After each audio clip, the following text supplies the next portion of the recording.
નમસ્કાર, હું દેવશી બારડ. વીટીવીના ચક્રવ્યૂહ કાર્યક્રમમાં આપનું હાર્દિક સ્વાગત છે. ટિકિટની જાહેરાત થઈ ચૂકી છે. ઉમેદવારો મેદાનમાં પ્રચારમાં લાગી ચૂક્યા છે. મોટા નેતાઓનું ગુજરાતમાં આગમન થઈ ચૂક્યું છે. 27 વર્ષથી ગુજરાતની અંદર ભાજપની સરકાર જે છે એ એડી ચોટીનું જોર લગાવીને ફરી એકવાર સત્તામાં આવવા મહેનત કરી રહી છે. સામે આમ આદમી પાર્ટી અને કોંગ્રેસ પણ મહેનત કરી રહી છે. આ સંજોગોની અંદર આ વખતનો જે જંગ છે એ ખૂબ રસપ્રદ બનવાનો છે. અહીંયા આપણી સાથે આજે ચક્રવ્યૂહની અંદર भाजपा राष्ट्रीय प्रवक्ता सिद्धांशु त्रिवेदी अपनी साथ है. सिद्धांशु जी, आपका स्वागत है. सिद्धांशु जी, पहली बात यह है कि भाजपा की सरकार 27 साल से गुजरात में है. 27 साल काफी लंबा समय है. एंटी इनकम्बेंसी भी होती है और काफी विरोध पक्ष की जो है वो आलोचना भी काफी होती है. इस बार कांग्रेस है, कांग्रेस के साथ आम आदमी पार्टी भी है और साथ में एंटी इनकम्बेंसी भी है. क्या आपको लगता है कि ये चैलेंजिंग होगा 27 साल के बाद अभी ये इलेक्शन है वो? देखिए, 27 साल का समय लंबा होता है, परंतु यही एक मौका देता है कि किसी पार्टी को लंबे समय तक काम करने का मौका मिले तो किसी राज्य को कहां से कहां पहुंचा सकती है. गुजरात एक ऐसा राज्य है जहां सबसे लंबे समय तक हमें शासन करने का मौका मिला. पुराने लोगों से पूछिए, 1995-97 से पहले का गुजरात या नई पीढ़ी को कम से कम इतना तो बहुत से लोगों को पता होगा, 2001 में मोदी जी से आने के पहले की स्थिति और आज की स्थिति में कितना भारी अंतर है. तुलना करके देखिए, पश्चिम बंगाल में कम्युनिस्टों को मौका मिला था 30 साल, क्या हुआ? कोलकाता जो सबसे बड़ा इंडस्ट्रियल सेंटर होता था समाप्त हो गया. कांग्रेस को ज्यादातर राज्यों में 40 वर्ष तक निर्बाध सत्ता मिली, क्या हुआ? और यहां हमें 25 वर्ष का मौका मिला तो गुजरात कहां से कहां तक पहुंचा ये सभी को दिखा. इसीलिए गुजरात में एक ट्रेंड चेंज किया था मोदी जी के आने के बाद.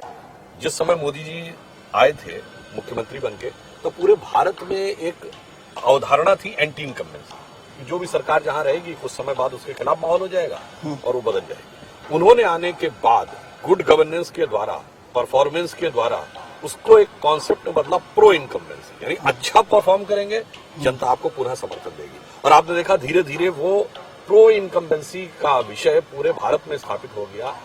नेहरू जी के बाद पहला मौका आया जब लगातार 2 बार किसी प्रधानमंत्री को बहुमत मिला और बढ़ के मिला और अनेक राज्यों में भी आ गया. बताइए, उत्तर प्रदेश जैसा राज्य जहां 1985 का इंदिरा जी की हत्या के बाद का दौर छोड़ दें तो लगभग 60 सालों से कभी सरकार रिपीट नहीं हुई थी, वहां दोबारा सत्ता आ गई. तो मैं मानता हूं कि गुजरात ने तो ये ट्रेंड शुरू किया देश में.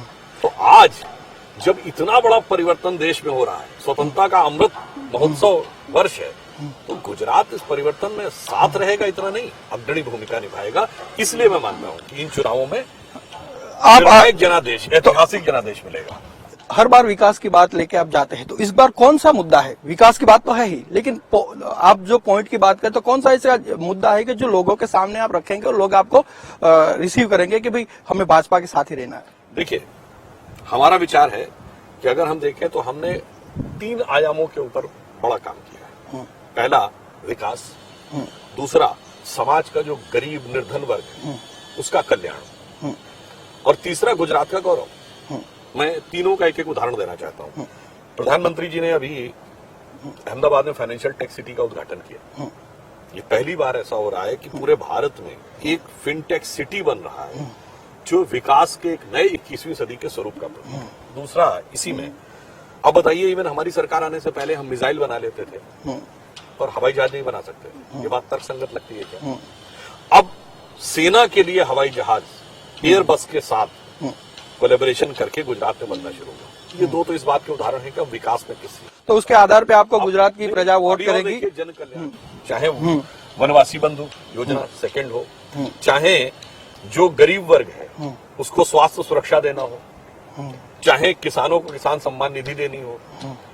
इस प्रकार हर घर में नल, हर गांव में सड़क और पानी. तो ये हमने जब जमीनी स्तर पे स्थापित किया और विकास उस स्तर पे, और हम गुजरात, आप विकास के नाम पे वोट मांगेंगे, लेकिन बात यही है कि अभी जो इलेक्शन उम्मीदवार की घोषणा हुई, इसमें जब 15 या 20 जगह ऐसी है कि जहां पे काफी विरोध हुआ है, तो आपको आंतरिक विखवाद का सामना भी करना पड़ रहा है. पहले ऐसा नहीं था. आज ये से खुल के भाजपा के नेता और भाजपा के कार्यकर्ता बोल रहे हैं कि हमें अन्याय हो रहा है. देखिए, भारतीय जनता पार्टी एक विचारधारा प्रेरित कैडर आधारित पार्टी है, तो सभी कार्यकर्ता पार्टी के लिए निष्ठापूर्वक समर्पित रहते हैं। तो टिकट वितरण के बाद हो सकता है कुछ समय के लिए किसी के मन में कोई ऐसी बात आई हो, परंतु भारतीय जनता पार्टी में एक बार निर्णय होने के बाद सभी कार्यकर्ता पूरी क्षमता और निष्ठा के साथ पार्टी वो नुकसान नहीं करेगा। आपको लगता है वो तो काफी बड़े नेता है, वो नुकसान करेंगे नहीं है। कार्यकर्ता ही अंततः वो पार्टी के साथ, पार्टी की विचारधारा और नेतृत्व के साथ ही रहेगा। जब गुजरात की बात आती है तो सामने सबसे पहले एक बात आती है कि नरेंद्र मोदी का फेस, गुजरात में हर बार नरेंद्र मोदी का ही फेस है और भाजपा मानती है। तो नरेंद्र मोदी के फेस के बिना कुछ ऐसी बातें हैं जो आप गुजरात के लोगों के सामने रखेंगे? देखिए, जैसे मैंने अभी आपको विकास के उदाहरण बताए, जहां तक मोदी जी की बात है तो उनके जैसा नेतृत्व तो कहीं सदियों में एक आध बार उत्पन्न होता है। हमारे मुख्यमंत्री भूपेंद्र पटेल जी, उनकी सरकार बहुत अच्छा काम कर रही है। हमारे प्रदेश अध्यक्ष CR पाटिल जी कई महीनों से संगठन को पूरी तरीके से ऊर्जा देने में लगे हुए हैं। गृह मंत्री अमित शाह जी का यह गृह राज्य है, परंतु यह भी एक बात है कि गुजरात की धरती तो वो है जहां से महात्मा गांधी निकले, जिन्होंने हिंद स्वराज का विचार दिया, पूरा स्वतंत्रता आंदोलन का अधिष्ठान दिया, जहां से सरदार पटेल निकले जिन्होंने भारत का एकीकरण किया, और जहां से श्री नरेंद्र मोदी निकले जो स्वतंत्र भारत के सबसे लोकप्रिय प्रधानमंत्री, और स्वतंत्रता के अमृत काल में यदि वो देश का नेतृत्व कर रहे हैं। आप सरदार और मोदी की बात कर रहे हैं तो कल कांग्रेस का मैनिफेस्टो था, ये कांग्रेस के मैनिफेस्टो में ये बात कही गई कि जो मोटेरा स्टेडियम का नाम था सरदार पटेल स्टेडियम, उसका नाम नरेंद्र मोदी स्टेडियम कर दिया गया है। हमारी सरकार आएगी तो वापस वो नाम सरदार पटेल स्टेडियम कर दिया जाएगा। देखिए, वो एक बड़ा स्पोर्ट्स कॉम्प्लेक्स है, पूरा एक संकुल है जिसका नाम सरदार पटेल संकुल आज भी है। उसमें एक स्थान है, उसमें तो मेरे ख्याल से 15 या 20 स्टेडियम है, 20 के लगभग स्टेडियम। उसमें एक स्टेडियम में यदि मोदी जी का नाम है तो सरदार पटेल संकुल में मोदी जी का एक स्थान, तो मतलब वो तो अपने को सरदार साहब की छत्र छाया में मानता है। सरदार इसमें मोटे बड़े हैं नहीं, परंतु मैं एक बात बताना चाहता हूँ, कांग्रेस को क्या नैतिक अधिकार है सरदार साहब के बारे में बोलने का? जब 2 सितंबर 1946 को नेहरू जी को अंतरिम सरकार का प्रधानमंत्री बनना था और अगस्त 1946 में सभी प्रदेश कांग्रेस कमेटियों से नाम मांगे गए, तो 1 वोट आया था पट्टाभी सीतारमैया को, 1 या 2 वोट आया था जेपी कृपलानी को, शेष सभी वोट सरदार पटेल के पक्ष में थे। और नेहरू जी के पक्ष में कितने वोट थे? 0। 0 वोट पाके कोई प्रधानमंत्री बना, और समस्त वोट पाके भी कोई रह गया, वो पार्टी। फिर मैं पूछना चाहता हूं, सरदार साहब की मृत्यु 1950 में हुई, बताएं कांग्रेस ने कितनी योजनाएं लागू की उनके नाम पे, कोई संस्थान बनाया उनके नाम पे, भारत रत्न तो छोड़ दीजिए। तो बताइए, उनको नैतिक अधिकार आपका कहना है कि सरदार के नाम पे कांग्रेस राजनीति कर रही है या भाजपा राजनीति? कौन सी पार्टी राजनीति कर रही है? हाँ, आपने बड़ा अच्छा प्रश्न किया। देखिए, मुझे एक चीज याद आती है, मैं तो उत्तर प्रदेश का रहने वाला हूँ।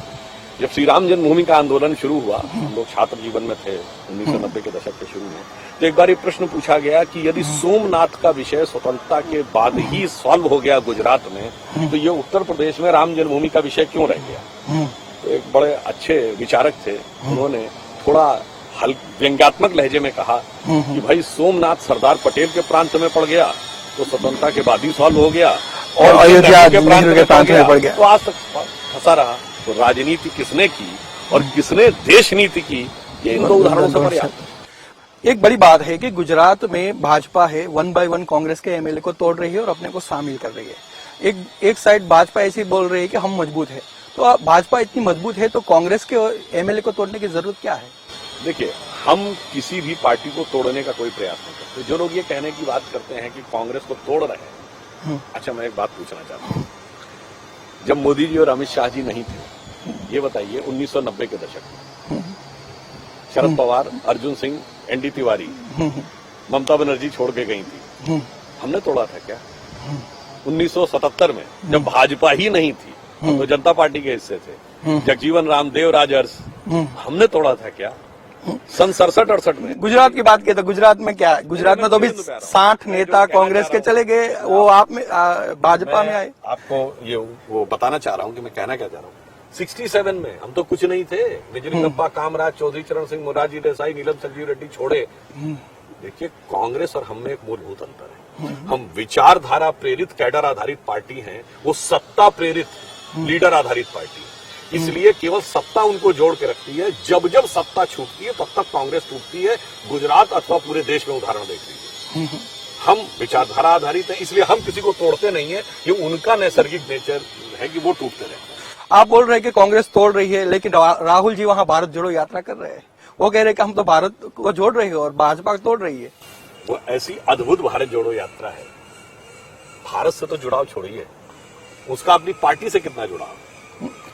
वो ऐसी यात्रा है जो उस पार्टी के द्वारा निकाली जा रही है जो महात्मा गांधी जी की विरासत का अपने को one and only whole sole exclusive copyright holder मानती है। गांधी जी के स्थान पर नहीं जा रही है, सरदार पटेल जी के स्थान पर नहीं जा रही है, सुभाष चंद्र बोस के स्थान को टच नहीं कर रही है, नेहरू जी के स्थान को नहीं टच कर रही है, इंदिरा गांधी के रायबरेली को टच नहीं कर रही है, राजीव गांधी का अमेठी को टच नहीं कर रही है। कौन सा भारत जोड़ो है भाई। और मुझे लग रहा है इसमें भारत से जुड़ाव ज्यादा है या गुजरात से दुराव ज्यादा है। अभी 2 दिन पहले महाराष्ट्र में क्या बोल रहे हैं राहुल गांधी जी कि ये प्रोजेक्ट जो गुजरात में आ गए, अरे ये महाराष्ट्र को मिलना चाहिए था, गुजरात में चला गया। जैसे उनके दिल में इस बात का दर्द है कि गुजरात में इनको चला गया। तो ये भारत से जुड़ाव है या गुजरात से दुराव है। तो आप कहेंगे कि राहुल गांधी को गुजरात में आना चाहिए प्रचार के लिए?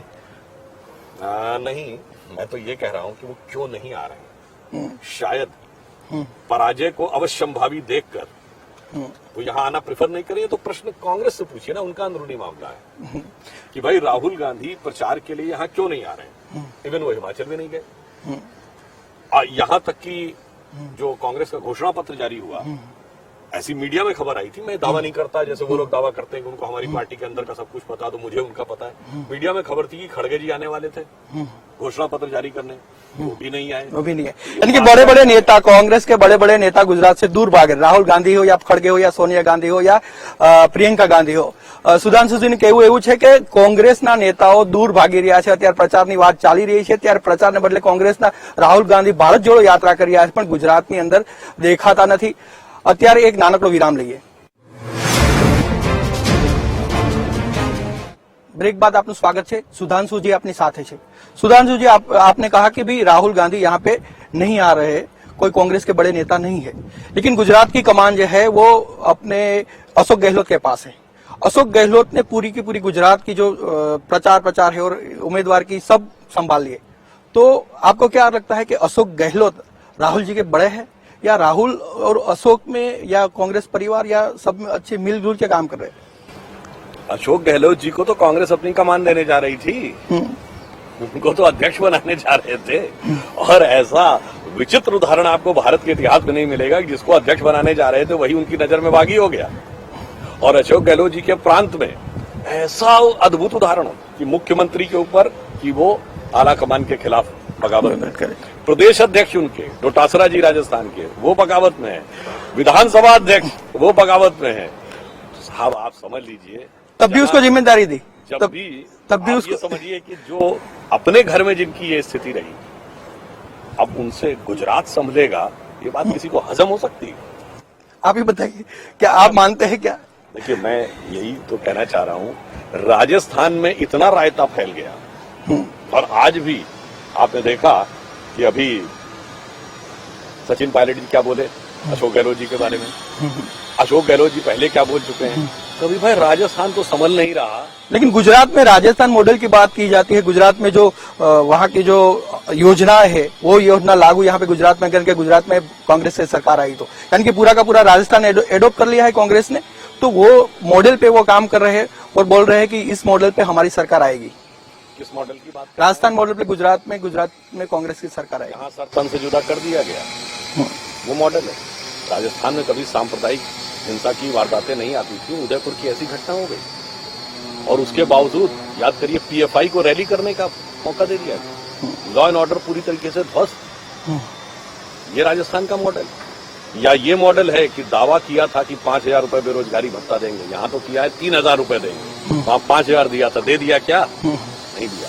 किसानों का सारा कर्जा माफ कर देंगे 10 दिन के अंदर, मगर जब सरकार आई तो इतना करेंगे इतना नहीं करेंगे। तो जहां तक राजस्थान का मॉडल है वो तो वैसा है। आप यूँ समझिए, रेवड़ी कल्चर गुजरात में इस चुटनी में काफी। मैं एक लाइन कह दूं कि जो अगर एक जहाज को 2 पायलट उड़ा रहे हो और दोनों अलग अलग डायरेक्शन में उड़ाने की कोशिश कर रहे हो तो जहाज क्रैश होगा ही होगा ना। राजस्थान में यही चल रहा है, एक जहाज को दो पायलट उड़ाने की कोशिश करे और अपने तरीके से। लेकिन इस बार चुटनी में काफी वायदे हुए हैं। अरविंद केजरीवाल भी काफी कुछ वायदे लेके यहाँ पे आए और बोल रहे हैं कि ये वायदे ये मैं कर दूंगा, मेरी सरकार आएगी गुजरात में। तो क्या आप मानते हैं कि गुजरात के लोग हैं वो अरविंद केजरीवाल के वायदे पे संपूर्ण सहमत हो गए और गुजरात में उसको सपोर्ट करेंगे? केजरीवाल जी के वायदे पर कितना भरोसा करना चाहिए तो दिल्ली वालों से पूछिए। चलिए, देश की जनता को भी तो याद है जब ये राजनीति में नहीं आए थे, कभी राजनीति में नहीं आऊंगा, टूट गया। सारी संसद चोर है, छोड़ दिया। टोपी मुझे चाहिए Jan Lokpal, right to reject, right to recall, अपनी पार्टी ने एक लोकपाल बनाए थे, एडमिरल रामदास, छोड़ दिया। और अगर आप देखें उसके बाद कसम खाता हूं कि कांग्रेस से समर्थन नहीं लूंगा, ले लिया। और मॉडल क्या है कि दम घोटू हवा है। लेकिन सामने कुछ ऐसे मुद्दे भी है, बेरोजगारी है, महंगाई है और काफी ऐसे मुद्दे भी है, तो लोग उसको ऊपर विश्वास नहीं कर सकते क्योंकि ये मुद्दे भी सामने तो इतने तो है। आपने बहुत अच्छी बात कही। याद करिए केजरीवाल जी ने कुछ दिन पहले ट्वीट किया था सुबह कि 11 बजे अत्यंत महत्वपूर्ण विषय पर प्रेस कॉन्फ्रेंस करूंगा। फिर आके क्या प्रेस कॉन्फ्रेंस की थी कि नोट के ऊपर उनको लक्ष्मी जी और गणेश जी की फोटो चाहिए। उन्होंने बेरोजगारी का मुद्दा उठाया था, महंगाई का मुद्दा उठाया, तो उन्होंने खुद बता दिया उनके लिए अत्यंत महत्वपूर्ण विषय क्या है। वो सॉफ्ट हिंदुत्व पे चलते हैं, आपकी रास्ते पे, भाजपा के रास्ते पे सॉफ्ट हिंदुत्व पे चलते हैं। जिसका प्रदेश अध्यक्ष ये कहता हो कि मंदिर शोषण के केंद्र हैं, कथावाचकों के पास मत जाओ, देवी देवताओं के पास मत जाओ, जिसकी सरकार दिल्ली में मौलवियों को तनख्वाह देती और उसे लगता हो तनख्वाह कम है, बढ़ा के 20,000 कर दी। और मौलवियों को नहीं, मुअज्जिन यानी जो अजान लगाते हैं लाउड स्पीकर पे, जो टेक्निकली गलत है, कोर्ट ने कहा लाउड स्पीकर का यूज नहीं होना चाहिए। इसके बावजूद सरकारी खजाने से कानूनन गलत काम के लिए तनख्वाह दी जाती हो, जो कहता वक्फ बोर्ड को इतना पैसा दिया है कि आपको जरूरत नहीं पड़ेगी, उसका आपको सॉफ्ट हिंदुत्व तो लगता ना। एक चेहरे पे दूसरा चेहरा है, चेहरा और चेहरे पे चेहरे लगाने की बात आप कर रहे हैं। गुजरात की बात करें तो गुजरात में रूरल है वो हमेशा एंटी रहा है। लास्ट टाइम की बात करें तो लास्ट टाइम भी रूरल ने काफी कांग्रेस को वोट दिया था। इस बार भी कांग्रेस ऐसा मान रही है कि रूरल हमारा है, यानी कि रूरल गुजरात वो हमारा है और हमारी सरकार बन जाएगी, रूरल लोग हमें सपोर्ट करेंगे। देखिए, जब से मोदी जी ने गुजरात की कमान संभाली, रूरल हो या अर्बन हो, मध्य वर्ग हो या निर्धन वर्ग हो, चाहे आदिवासी वर्ग हो और चाहे शहरी उच्च वर्ग हो, वो सब भारतीय जनता पार्टी के साथ हैं। अगर कांग्रेस को किसी के भी साथ कोई हमारा लग रहा है तो कांग्रेस का कोई नेता वहां आता जाता क्यों नहीं दिख रहा है। और हर वर्ग के साथ, ये बताइए रूरल वर्ग के साथ कांग्रेस ने क्या किया अपने लंबे समय के शासनकाल में? हर गांव को सड़क, हर गांव में बिजली, हर जगह पेयजल हमने पहुंचाया। हमारा रूरल मॉडल क्या है? मोढरा का गांव जो देश का पहला गांव बना है, जहां पूरी तरीके से सब कुछ सोलर से है, यहां तक कि घरों की बिजली भी सौर ऊर्जा से बनने जा रही है। एक मॉडल विलेज है, तो वो एक नए आधुनिक भारत का प्रतीक है, परंतु उसी के साथ साथ उसमें सूर्य भगवान का मंदिर भी है। तो वो विकास और गौरव दोनों का प्रतीक है। दोनों ही ले, कांग्रेस ने रूरल गुजरात से विकास और गौरव दोनों छीन लिया। आप वहां की बात करें, लेकिन रूरल गुजरात में खेडूत है, वो बोल रहे हैं कि हमें बिजली नहीं मिल रही, हमें पाक का भाव नहीं मिल रहा है, हमें हमारी जो जरूरियात है वो पूरी नहीं हो सकती इस सरकार में। तो वैसी भी बात तो है एक। देखिए, किसानों के लिए जितना बेहतर काम हमारी सरकार ने किया, सॉइल हेल्थ कार्ड देना हो, किसान सम्मान निधि देना हो, इवन आप देख लीजिए जैसे नीम कोटेड यूरिया आने के बाद अब यूरिया के लिए किसी प्रकार के दंगे झगड़े या किसी प्रकार की समस्या नहीं होती है। तो एक प्रकार से कृषि के लिए जितना बड़ा कायाकल्प किया, कृषि स्टार्टअप 1 लाख से ऊपर देश में चल रहा है, जिसमें सबसे ज्यादा गुजरात में चल रहे हैं। तो मुझे लगता है कि ठीक है, इसी 1-2 जगह के ऊपर हो सकता है उस क्षेत्र के लोगों को लगा हो कि मुझे और वहां बेहतर सुविधा चाहिए, तो सरकार पूरी संवेदनशीलता से उसको भी देख रही है। परंतु पूरे गुजरात के परिदृश्य को देखें तो ग्रामीण क्षेत्रों में अद्वितीय विकास हुआ है पिछले 20 वर्षों में, और हम कृत संकल्प हैं कि आने वाले समय में उसको और तेजी से आगे। और आपकी सरकार आएगी, आप ऐसा मानते हैं कि आपकी सरकार उस भारी बहुमत से आएगी क्या? देखिए, मैंने जो पहले कहा कि स्वतंत्रता के अमृत महोत्सव वर्ष में जब गुजरात के एक सपूत नरेंद्र मोदी जी भारत को महान भारत बनने के मार्ग पर नेतृत्व करते हुए आगे जा रहे हैं, तो गुजरात की धरती से चाहे मुख्यमंत्री भूपेन्द्र पटेल जी हों, प्रदेश अध्यक्ष CR पाटिल जी हों, गृह मंत्री अमित शाह जी का गृह राज्य हो, गुजरात की जनता उसमें प्रमुख भूमिका में रहेगी। अरे स्वतंत्रता की भूमिका नरेंद्र मोदी के नाम पे वोट देंगे। स्वतंत्रता में आगे थे, लीड में, एकात्मता यूनिफिकेशन में सरदार पटेल के रूप में आगे थे, और आज महान भारत के बनने की दिशा में मोदी जी के रूप में गुजरात आगे दिखे। इनकी गुजरात आगे बढ़ने वाला है। सिद्धांशु जी आपका आभार। सिद्धांशु जी बात आपने એ વાત કરી કે વર્તમાન સરકાર જે છે ખેડૂતોને પણ સંતોષ આપી રહી છે, સાથે ગ્રામીણ ગુજરાતને પણ સંતોષ આપી રહી છે, અને સાથે સાથે કોંગ્રેસ અને બીજી પાર્ટીઓ જે છે એની સામે ચેલેન્જ ઉભરીને ફરી એકવાર સરકાર બનાવે છે। આજના ચક્રવ્યૂહમાં આટલું જ।